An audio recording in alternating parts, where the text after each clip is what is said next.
Hello and welcome to a special assembly for the October half term presented by me, Mrs. Watson, and through this assembly we will explore our core values of challenge and respect. So feedback on a previous vote topic, do we celebrate our differences enough? You will see in front of you the national vote was no, 75.8%, and yes, only 24.2%. So let's have some views from other schools that participated. We shouldn't need to have separate days to celebrate our differences. They should be part of everyday life. We are proud to be together. We need to celebrate our differences so we can truly begin to value each other. Everyone should be taught the positive aspects of our differences because we live in a diverse world where we will be exposed to many different people and experiences.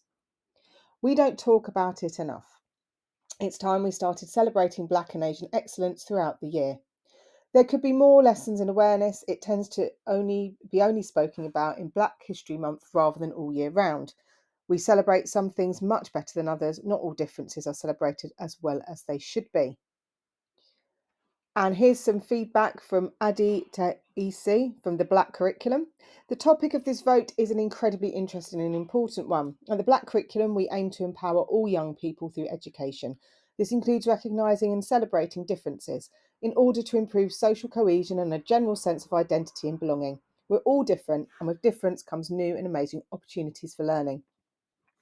So take a minute now to think. Out of the opinions you've just heard, who do you agree with, and is this different to how you voted originally? Your voices were also heard by Black History Month, Black Lives Matter, the Runnymede Trust, Educate Against Hate, and Show Racism the Red Card. So what's been in the news this week? Small screen, big impact? Ahead of COP26, all of the UK's major soap and dramas have filmed special scenes to cover different issues around climate change and the environment. COVID-19 report published. A report on the COVID-19 response in England by MPs claims that even though the vaccine rollout has been a success, the UK's first response to the pandemic was the worst health failure ever seen. Transport for London celebrate Black History Month. London's tube map has been reimagined for Black History Month. 272 stops celebrate Black creators, leaders and trailblazers. I will put a link where this assembly is posted for you to have a look at the image in full. Dismantling stereotypes. Brick by brick, Lego have said they're going to remove any gender stereotypes from their toys so that all children feel like they can play with them. So our thought of the week this week is anyone too small to make a difference.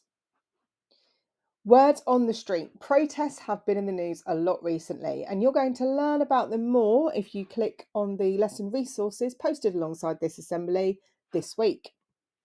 Whether they are about climate change, racism, war, or even changes to our laws, protests have been happening for a long time.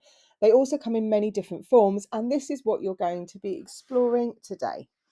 So take a minute. Can you think of at least 3 different types of protest? I want you to keep these in mind as we head over to the next slide.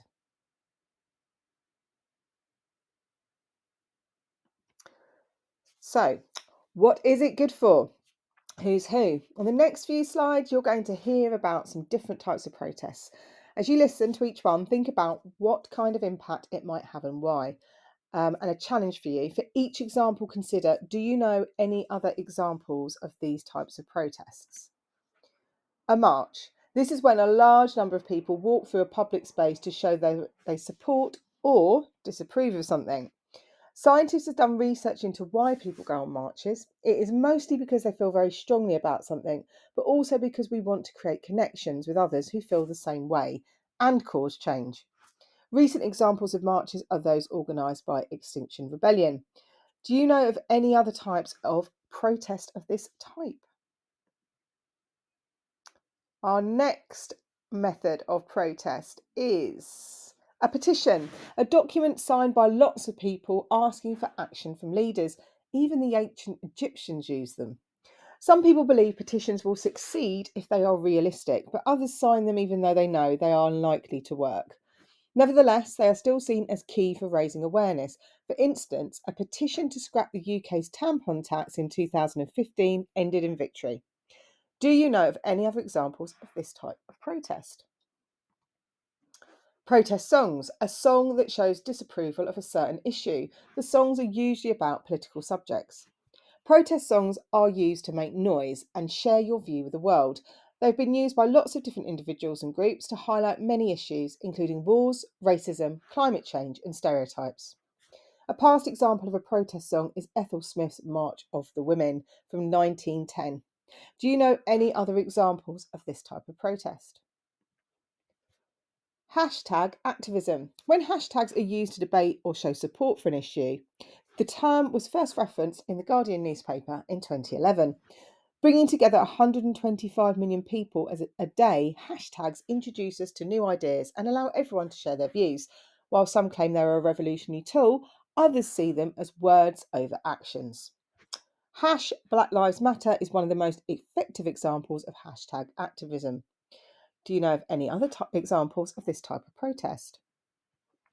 A strike. This is when a group of people refuse to work or fulfill a duty because of an argument about how they are treated. Strikes are less frequent today than in the past, so they often make headlines. The aim of a strike is for there to be a compromise between all sides. Not all strikes are work related. People may go on hunger strike as a form of protest, such as during the Troubles, or skip school, such as Fridays for Future. Do you know any other examples of this type of protest? So, you've seen the different ways that people protest and the difference each type of protest can make, but could any of these be effective for an issue that you feel strongly about? As a final reflection, think of a cause that you are passionate about, using the icons below to help you. Could the types of protests that you have looked at today help you show what you think? Or do you think a smaller action could make a bigger difference? What would this look like? So, this week, if you look at the resources below, you will be considering, are protests necessary for change? You don't have to study history for long to see the difference protests have made to society today, even if it took time. Protests come in a range of shapes and sizes. All of these combined have created significant change in our world. There's no doubt that some protests have sparked change and quickly. However, this is not the most common outcome. Protests are a way of making your feelings on an issue known. Not many of us expect change to happen as a result. So, once you've looked at the lesson resources, please complete the voter form to share your opinion with the rest of the Votes for School community. Enjoy the rest of your half term. Take care. Bye bye.